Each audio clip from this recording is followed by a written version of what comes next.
Once there was a king. One day, two women came to the king. One of the women was holding a baby boy. "O king," said the woman without the child, "we come to you because we have a problem. That woman has taken my child, and I want him back."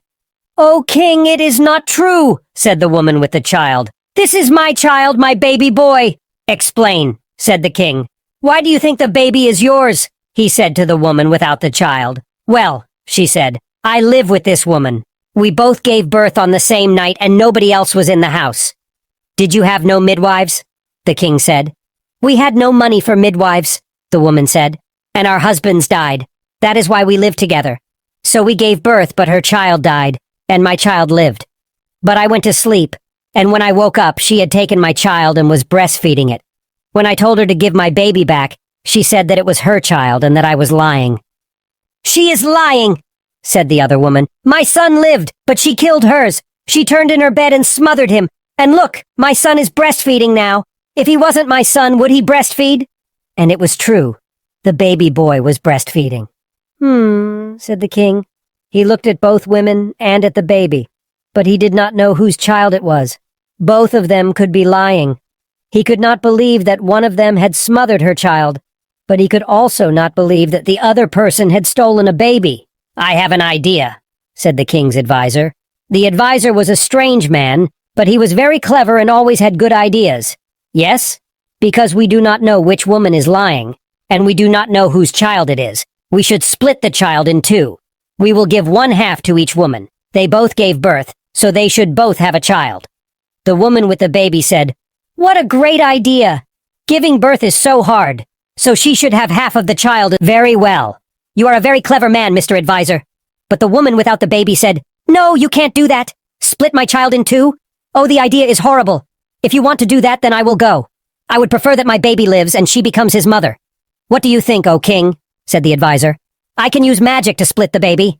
It will not hurt." "Well, it probably won't be hurt." "I think you must decide," said the king. Said the advisor, "It is clear who is the mother. A real mother would not want her baby to be hurt. Because you think it is okay for the child to be split in two, you cannot be the real mother." The woman holding the baby said, "But I am a great mother. Look, he is breastfeeding." "Children will breastfeed from cows if they need to," said the advisor. "Give him back to his mother." "Do as he says," said the king. So the woman gave the baby back to his real mother, and the baby was happy. "Thank you, O king," said the baby's real mother. The other woman looked angry, but she did not say anything. "I think we might split you in two," said the advisor, "because you lied. You said that she smothered her baby when actually you stole her baby." The other woman went white.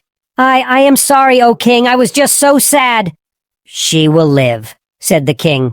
"One death is enough for today." The two women said thank you and left, and the king and his advisor talked.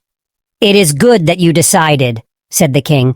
"I thought like a king, but not like a mother. It is clear that the woman could not have smothered her child because she was so sad when you said you would split it. Do you think it matters which mother the child has?" The king thought.